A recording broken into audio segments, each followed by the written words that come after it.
Welcome to Honestly Speaking, a safe place to be unsafe. Life commentary and dialogue from a biblical, logical, cultural, and comical perspective.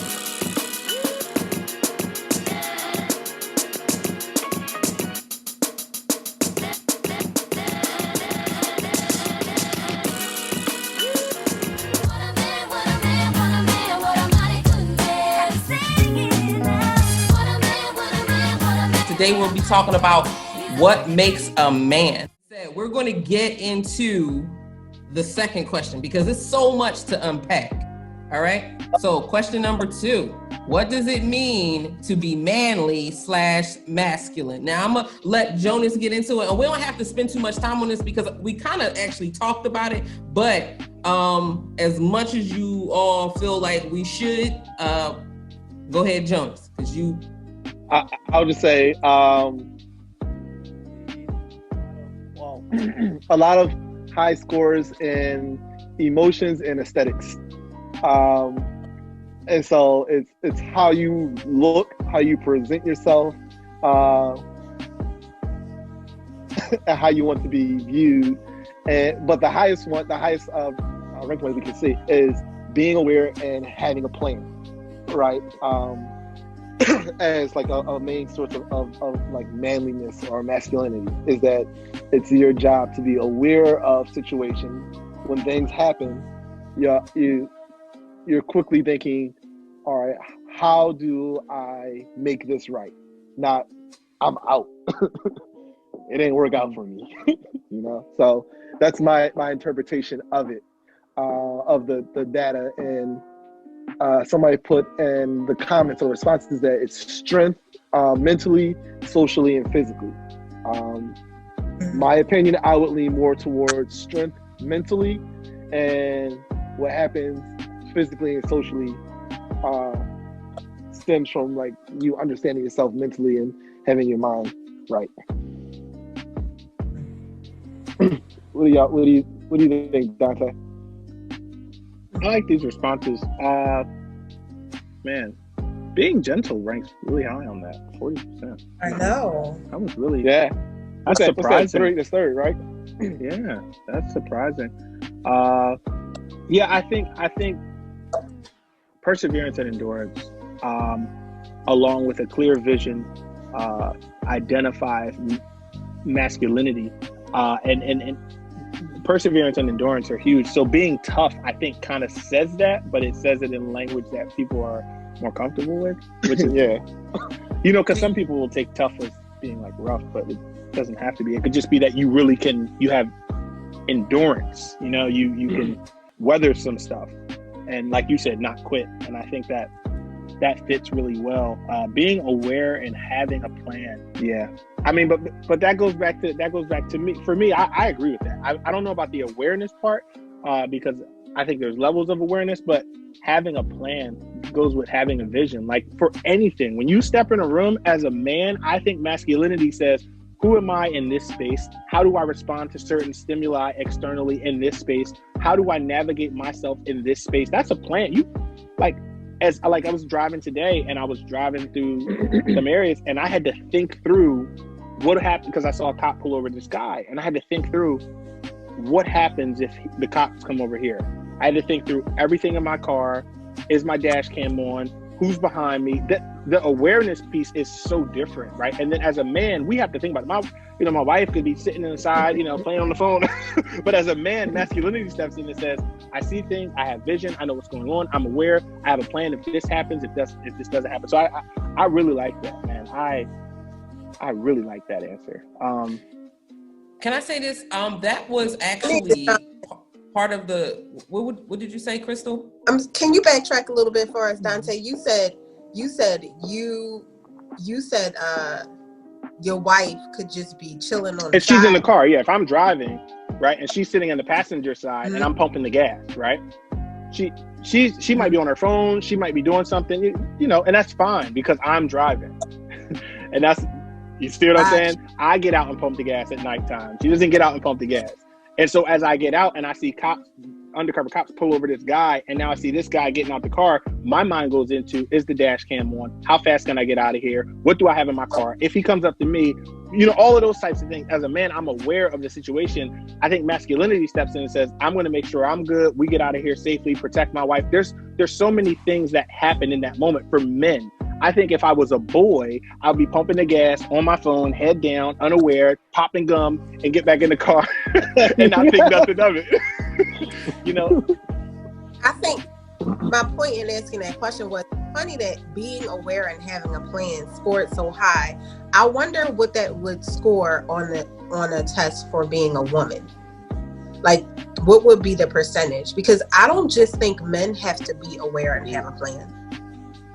I think it's a part of being a man, but I don't think it's just for men. I don't either. I don't think.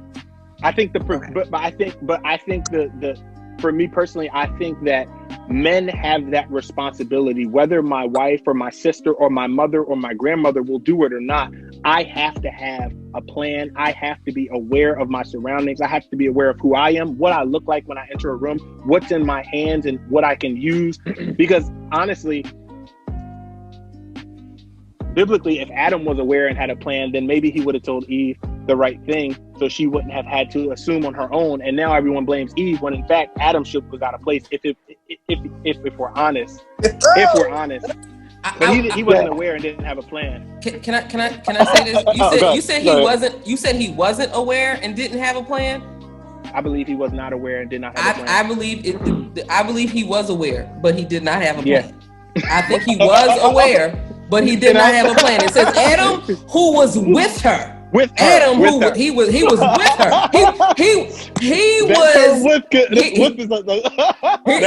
That with is weird. That with is real weird. But my point is, men since Genesis 3, and this is what I was saying before, men since Genesis 3 you can see the sins of both. Since the fall, I believe men and women are broken equally. I believe that we're broken differently, but we are broken equally. And I do think that what Crystal is talking about, and the difference between what Crystal is talking about and what you're talking about, is something that I often talk about, which is nuance. You're talking about, it seems like, Dante, you're talking about the mantle of being a man. The mantle of being a man. And Crystal was talking about the responsibility of being human and an adult. Because as a woman, I think that in Christianity, we do women a disservice by putting them in positions where they become codependent on men or dependent on men to do certain things. So that way, when a man is not there, if my husband not pumping gas, I'm just going to still be aloof? No. I got the butt. Absolutely. I did street ministry. You pray with your eyes open on 52nd Street. Your head is on a swivel. You understand what I'm saying? This is not, and that, to me, that's not a matter of maleness or femaleness. That's a matter of being wise. And wisdom is likened unto a woman in the scriptures, but we're not even going to get into that. Nevertheless, the mantle of a man. And I didn't even put this out there. And I said this, and I'm trying not to say so much, but I believe that men are born with an understanding of the mantle of responsibility a lot on a deeper level than women. I believe that they are, and just having 5 brothers, seeing how men operate, the weight that they assume, it is something that they know, which is also why when men are negligent, it has an even greater impact. Like, so I believe that men know that. So I'm sorry. I have two stories. I have 2 stories that are all about my son, right? So first one was he was like 2 or 3 in the supermarket with his grandmother, and this guy was like looking at her, and he kept standing there, kept following her, trying to, like, and at 2 or 3 he was like, "Excuse me, sir, what you looking at? She married." Right? And he was like, "Yo, you need to back away from my grandmother," basically. That was one. And then the other one, he was still saying 2 or 3, and we're hanging out at my brother's house, and so he's playing with his cousin April, and her other cousins are there, and her other cousins are about I don't know, 5-6 years older, and they're bigger. And All Joey saw was the big cousin he didn't meet before took a toy from his little cousin, his cousin April, who's the same age as him. So he walks up to this kid and just punches him, right? And I was like, yo. My brother was like, nah. Like, he's looking out for her. And he like, I don't know this guy. And he's threatening. I said, yeah, right. Get what I'm talking to everybody. But I understand that, like, you saw, like, hey, I need to protect these women. Not saying they needed protection, but he felt obligated that, yo, someone's doing a disservice in this area, so I'm gonna step up and do something. Now, granted, he does this also when it's like children who are smaller, he sees being picked on. He does those things. That's why I see it where it's like, I'm not someone who's gonna walk up and punch somebody, right? But it's something he picked up where he's like, hey, I need to do something either verbally or take some action to intervene in a situation. All right. Dante, can you comment on that? And then we got to keep it moving. We only in the question 2 and we done been talking for like 40 minutes. Go ahead. I know. I'm going to comment and I'm going to piggyback off somebody that's in the comments, because I think one of the things that is really good is I think it's difficult because, like I said, the words are important. Crystal said something that was good too. Women do have that. You know, they have that awareness. And like you said, you know, you have to be present. You have to have a plan just in case, you know, all of that. But I think that there is, I think that human, you said that. And I was just like, I lit up because we like the word man. It's in both male and female. It is in both man and woman. And I think the subsets of what man is male and female. And I think that if for some reason we have really tried hard to give man just to the male, that is problematic because that is not biblically accurate. And so therefore you remove all responsibility from the female when it's so much. I'm sorry. I want to go to the next questions. I think that we're going to actually get more. You'll be allowed to unpack. You'll be afforded the opportunity to unpack what you mean as we go further along in the questions. I'm not trying to mute you no, that's at good. all. That's good. At all. Good. So can we move on? And we had somebody said, I think men's awareness is different than women's, but our awareness, she is a woman, our awareness is complementary. Men are typically aware of safety. And then she goes on to talk about how women are aware of emotional situations. I think that that's true. And I think it's partially true because of how we're hardwired, but also how society reinforces certain wiring. And I think that also connects exactly to what Dante was talking about, how it is in us to do both. But the mantle, I do believe, is on men. All right. Next one. Did you get it? No, we didn't get it yet, Jonas. Well, there we go. All right, hold on. It says, when is it okay / acceptable for men to cry? Now this, all right. Now we see, according to this, it is more acceptable for men to cry at a funeral than at the birth of a child. But I was excited to see that a number of men, 42% actually said that it's acceptable for men to cry whenever they are emotionally upset. Brothers, would you like to unpack or speak to this? Yo, so my greatest mentor, who was my grandfather, died. And it was 2003. And I held in my tears all the way up till the time I walked to the pulpit to talk and to share something I wrote. And as soon as I read the first word, all the tears came out because I was like, man, so my grandfather was there for everyone. right? And so I'm like, there's so many people who are grieving who had more time on earth with him than I did. And they just need someone to be there to comfort. So I'm not going to try to take their moment of pain by crying, but just being there for them. That was my mindset the whole time. And then it was like, yo, but I'm really hurting. But I was like, but my mom needs me. My aunts need me. My sister needs me. This person needs me. So I can't cry. And that's really how I was like who told you that though? Can I ask you, I'm gonna put on my therapist hat real quick. Who told you, you know, and on Antoine Fisher, who will cry for the little boy? Like who told you that you couldn't cry? Where do you think you learned that from? Well, so I was very bad. I got a lot of spankings. But at the same time, you know, parents spank kids and then say, don't cry now. And it's like, but it hurts, right? And so for me, it was just like, hey,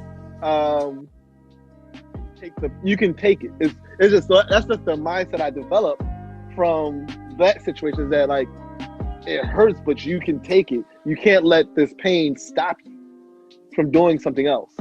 So in your mind, tears in your mind, crying stopped you? Crying took time, and that means I wasn't able to do something else that I needed to do. Interesting. Okay. And so I struggle with that now, where it's like this. I can't put too much emotional energy into this because there are things that need to be taken care of. So I can't cry about it. When I get a downtime, when I get a moment, I'll throw some tears in. But I can't do it in the midst of trying to get stuff done. Okay. Dante. I like this. I like This Is Us, the show. And the reason I like This Is Us is because you like crying? Like, because obviously that thing. Water. Yo, that's why I never watched it. I never watched it because I knew that. I love the show. You want to know why? Because Randall, the black father, shows a lot of manhood for black men that we don't normally see. I love it. Randall will bust out in a cry quick and get right up and fix the problem. Right. And I think that is there's something to be said about that. My answer for this question, when is it acceptable or okay for a man to cry? All the time. All the time. I honestly am kind of disappointed in the funeral, but I understand it. Jonas's perspective is actually my reality too. So I get that like 150% because of the way I was grown, you know, the way I was raised and how I was groomed. But at a funeral, it's actually kind of sad because in a man's mind, and the men that I've encountered, at a funeral when we cry, it's kind of like the time thing. We wish we had more time to do X, Y, and Z, or say this, or do that, or show this person this, or I wish I had more time with this person to learn from them, or I wish I could have been there to help. If it's a tragic death, I wish I could have intervened. But a lot of that goes back to being a man early in the game. If I'm gleaning from my grandparents while they're here, if I'm loving on my spouse or my children while they're here, if I'm pouring into that person who might have passed, though I may be sad, the crying may not come out in that capacity. I might be crying because I'm I miss the person physically, but at the same time, it's like a sense of peace. Like, you know what? All right, at least they're not suffering, or at least I know that I did everything I could do in the time and space. And so I think a lot of times men cry at funerals because of a loss of control, and B, a sense of regret. But I think if we were to let more of that out through life, you know what I mean? And kind of like, because I'm not good with crying, but lately 2020 has made me a crybaby. I mean, I'll be watching TV and I'll see somebody else start crying and I'll be like, I don't get it. And then I'll just it's 2 o'clock in the morning. My neighbors are probably, and I'll start laughing, and then I'll start singing, and it just all erupts into one big mess because you pin up all this stuff for years, and so I think it's appropriate for men to cry consistently because we got to let that out. If we don't let that out, man. So it's interesting. So with my son, for me, is one thing where I say like, I don't accept your tears. I'm like, if you did something wrong and you got caught and you want to bust out into tears, I'm like, no, don't cry because you got caught, because you knew what you were doing while you were doing it, and you're crying. You're like, now I'm in trouble, right? And so I if you ask my son, if he cries for no reason, right? No apparent reason. No apparent reason, right? I'm like this, yo. Write 3 sentences. I can't find the pencil that I want. I'm like, bro, there's 8 pencils right there, right? So like, yo, you gotta stop that. So yeah. Okay, so can I say this? There's a story that I tell on my vlog really quick. Is a young woman bringing her child up the subway steps. You know, the subway steps in Philly are cement reinforced with metal. And the little boy is knee high to a duck and he falls, bang, smacks the ground. And mom yells at him, get up, stop acting like a bee. I didn't raise no P's. You're not gonna be a FAG. You're not supposed to be like a girl, right? And then all those and then she just snaps on this boy, right?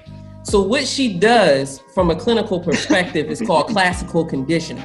She's searing in his mind in that time. She's impressing upon his young soul that the only time a man is supposed to cry is if there is certain circumstances that he doesn't even know yet, because he is physically in pain and he is told to not cry.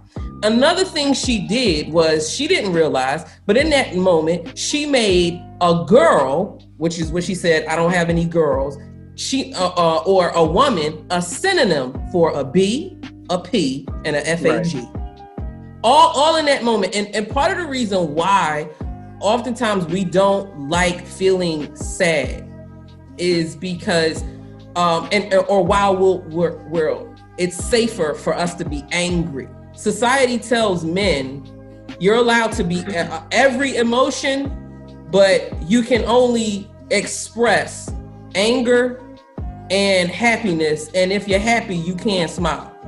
You know, like that's what society says. I seen dude take pictures like this. You're like, when was that? That's the day my son was born. You're like, what the heck, man? Like, what is going on, bro? Bro, what is going on? So I think it's extremely important to just acknowledge the fact that underneath anger is always one and or two emotions. It's always fear or some type of wound, a wound to your dignity, a wound to your heart, a wound to your actual body. But the thing is, wounds, i.e. sadness or pain and fear actually disable and make you immobile. Jonas even said it. He said, I don't have time to cry, right? Like it means you have to stop. Anger actually mobilizes you. You turn into Hawk Smash real fast. You feel like I got a plan. I just don't trust the plan that but I got a plan. Oh, I will burn this whole sucker down. I will turn Elisa left eye and I will burn the situation down, right? So anger mobilizes it. And I think that the one emotion that society tells men that you can revel in, ironically, is the same emotion that society tells women you can never revel in. Because the moment we angry, we a B, we a number of other things. But we're going to talk about that on the women one, not on the male one. But I'm just saying, I think it's extremely telling that society gives men permission to be angry, but to not be broken, as if we're all not broken. I think it's anyway. Number 4. What we got, Jonas? Number 4. All right, 1 second. Oh, where is it at? You're gonna have to go out and come back in. Yeah. While we're doing this, I would like to do a plug. This is my first plug on this particular show. We on our show today have a great author and speaker, motivator, entrepreneur by the name of Dante Moore, who has come out with a book called Narrow-Minded, I believe. I don't have it in front of me, but I believe it's called Narrow-Minded. So good brother, could you please plug your book? While we are looking for this, do what you gotta do, brother. Narrow-minded. We will definitely share the plug. Okay. Oh, bless your heart. Well, the beauty is now the book Narrow-Minded actually. Let me grab that. Actually, Narrow-Minded at this time is actually 50% off for the holidays. Hey. And so I wrote this book, Narrow-Minded. It is a 31-day challenge for radical living. And it is equipped with basically just excerpts and inside. I mean, sometimes you buy a book and it's just a bunch of lines. You got to fill out all these words. I wanted a book, not a journal.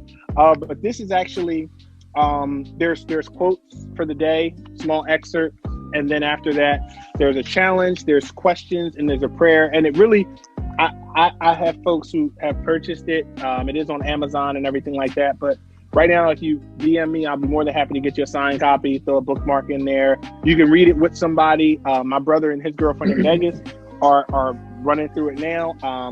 Had a lot of folks walk through it with me this summer, and we did a virtual journey. That's on my YouTube as well, where you can see all that stuff on my page. But Narrow-Minded is a dope challenge. Some of the content is hard hitting, but it is necessary.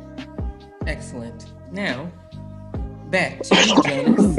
All right, so yeah, I'm still, I got some behind the scenes work. But yeah, so our next question is: do you believe male and females are equal? You can see the results. Yes. So we have 42% said yes, 12% said no, 55% said yes in value, but not in function or purpose. And we have some people, one of the people said just not physically equal. Yeah. I mean, today you might find someone physically equal. or superior. And can I ask you a question? This is a veer off. Is it emasculating to a man to have a female partner that is physically stronger? And keep it a bean, be honest. Probably. Like, I mean, for black men, I know probably. Like, you don't want to be Winston like it. She gonna doink you in your head. Like, what you say? Yeah. What you say? You over here, she's shaking me. I'm like, all right, I'm gonna do the dishes. I'm gonna do them. You don't want to get doinked in your head. I said do the dishes. It's like, so what the guy did was super wrong. But I don't know if you saw the filet video where this guy was having a pillow fight with his girlfriend or his wife, and then he swept her leg and hit her on the way down. Hit her on the way down. It was vicious. It was vicious. It was vicious. He swept her leg and hit her on the way down. I mean, it was a good move. It was a bad move, but good move. Like, right. Good move if you was in the ring. Bad move in a relationship. Right. Like you can get a charge for that move, and it's yeah. But so you guys feel like it is emasculating if a woman is physically stronger than you? I don't know if it's emasculating. I don't know if it's emasculating, but I don't want other men to be stronger than me. So. So all right. So wait. We gonna take it. So if you go somewhere and you see, like, automatically, like, Jonas is tall, he's thin, and then like Dwayne The Rock Johnson comes in the room, like somebody big like Batista show up, right? What do? You just stuck your chest out at the question. You literally stuck your chest out at the question, Jonas. I see. Listen, real talk. Real talk. Listen, listen. Real talk. So I have certain pride moments, right? So on a court, I guard the biggest guy. Now, if you're faster than me, cool, right? But I guard the biggest guy. Like even in the league that I'm in now, like, well, I guard the biggest guy, or the strongest person. So I'll give muscle back. Also, another part is that I told this kid, way better shape than I'm in. He was playing for Lower Marion, and we were playing basketball. And then I saw Joey coming over to the basketball court. I said, "Yo, you was winning, but my son's coming over. You're about to lose tragically because I don't lose in front of my son, right?" So, mistakenly, I did a Nate Robinson. I fought a guy in high school who was a boxer because he was talking trash on the court. I didn't fall asleep like Nate Robinson, but night. We'll go night. You go night. Night. But this guy, he really challenged my pride because he beat me, and then he beat he beat me down. He beat you and beat you. Oh, double beat. And so this is how it happened, because he gave me the hands, and then just to show that I couldn't beat him, he spent 5 minutes not slinging, just dodging all my hits on my swing. So that's insulting. He rope-a-doped you. The next day He talking trash to him. I went to school the next day talking trash to him. So I was like, so there is a correlation. So and we laugh, but what I hear from you saying is there is a correlation to manliness and physical strength, but manliness is not confined strictly to physical strength. Am I hearing you correctly? Mm-hmm. Okay. All right, great. So does anyone have anything else about this particular question? Because we can move on to the next one. No. All right. Number 5. I'm just gonna let you, I ain't gonna get I'm not gonna say anything. Number 5. I'm just saying, while I'm PowerPointing, y'all have the privilege of seeing what's going on Facebook. And I was like, I want to know what's going on. So I keep jumping off to see like what's happening. Well, some people are commenting, like Jack Drummond commented, and he was talking about the poetic language of brokenness. But with Jack, you never really know if it's sincere, a compliment, or if he somehow is trying to finesse. So I will go back to this. So I gotta go back and read the thread. Like, he says this next. That was a regular cough though, like a need water cough, not a COVID cough. Just so I know. But so this next slide is a video because I couldn't get the whole scheme, so it's going to slide. Yeah. So, but it's ranking like the follow which you're choosing a partner. Oh, and I went too far. Nope, still going far. All right, where's that play button? There you go. Boom. There you go. Look at that. Let's watch it. So. Physical appearance, emotional stability, supportiveness. Oh, similar interests. Oh, that gentleness is still there.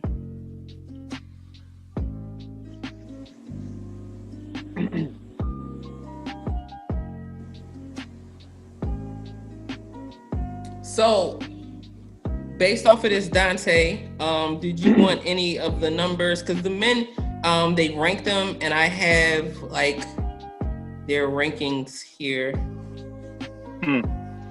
Yeah, can I? So, what are the? Do we have the top 5? Yeah. There's a lot of things.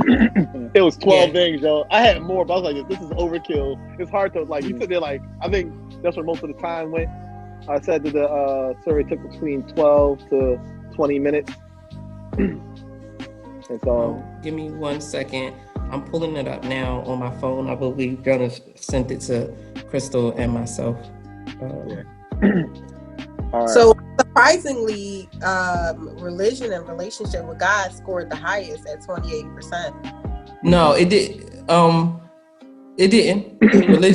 Religion and relationship didn't score the highest at 28%. It came. Are you So- sure? Yeah. I'm a billion% sure because I remember. I'm a billion, 1 billion%, billion with a B % sure that it billions, did not billions. that it did not score higher, simply because I remember feeling like, whoa, men, they were honest. I was shocked. Mm-hmm. But I was saying earlier, it's wrong of me to emotionally respond if I ask someone to be authentic in the moment. It's a bit of overkill if I were to do that. Yeah, go back to that because I thought I saw 28%. Oh no, you did see 28%, but that doesn't mean that that's what it was. So for whatever reason, I can't find the thread. It's all of a sudden missing. The thread that had all of us on it is gone on my phone. But the top three was number one, physical. Number one was physical appearance. It was either physical appearance or it was physical appearance, emotionally stable. Physical appearance, emotionally stable, and like loyal. Loyal, emotionally stable, and physical appearance. Yeah. So for me, and the question is, how do I rank? What was the actual question? Jonas, can you go back? Can you go to the next slide? You went back to question number 4. Okay, give me a second. All right, boom. Uh-oh, computer's acting funny.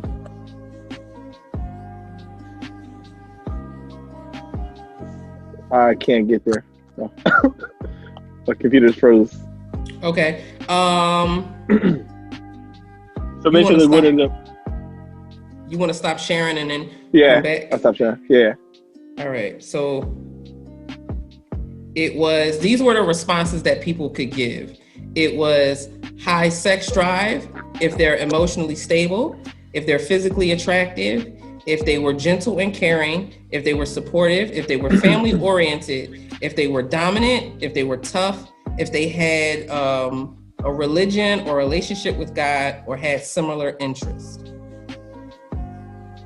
Yeah, I think emotionally stable for me is number one. I can't even be in friendship with you if you're emotionally stable. It's so difficult because, especially in a relationship, if you get married, it's a lot. So emotionally stable is big. I think people big up attraction because you said it earlier.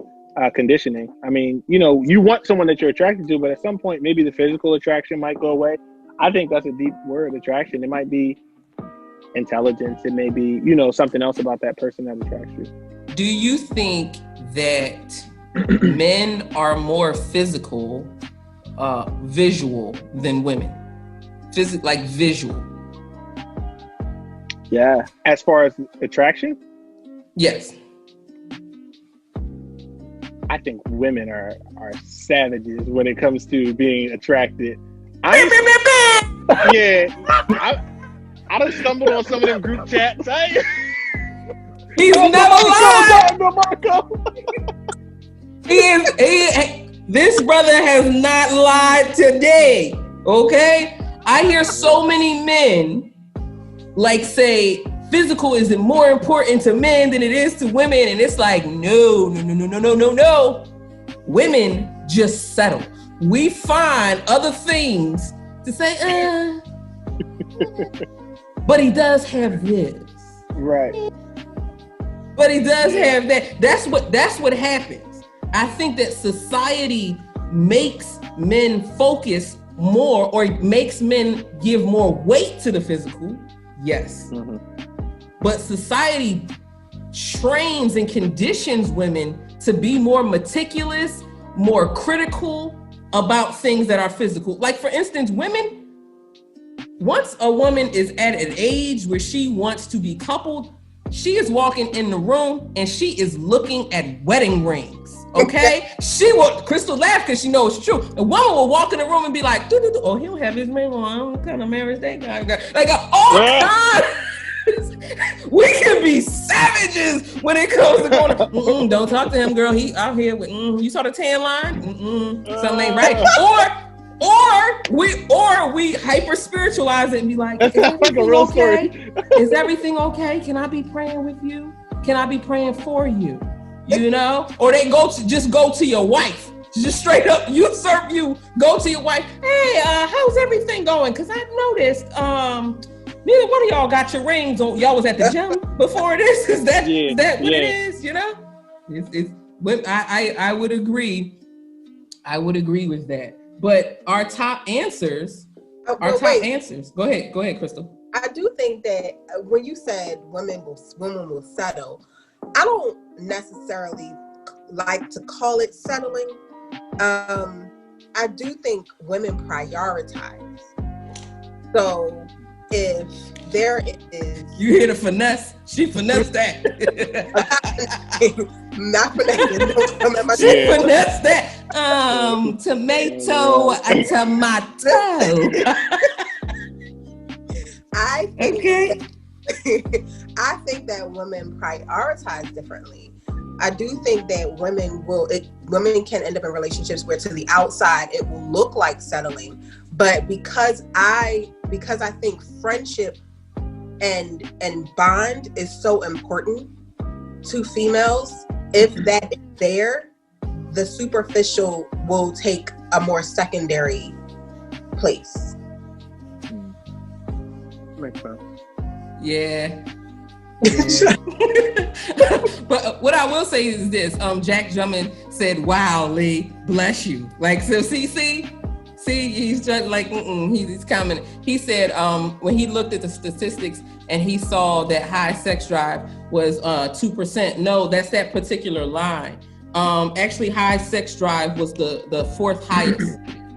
The fourth highest. I'm getting ready to rank them, and I do agree with you, my dear brother, Rajiv. It does sound like a conversation from homecoming that we are having. Straight up, it does. It really does. Next. Wait. Remember to like, share, and subscribe, or like, subscribe, and then share, or share it, but make sure that you like, subscribe first. All right? Peace.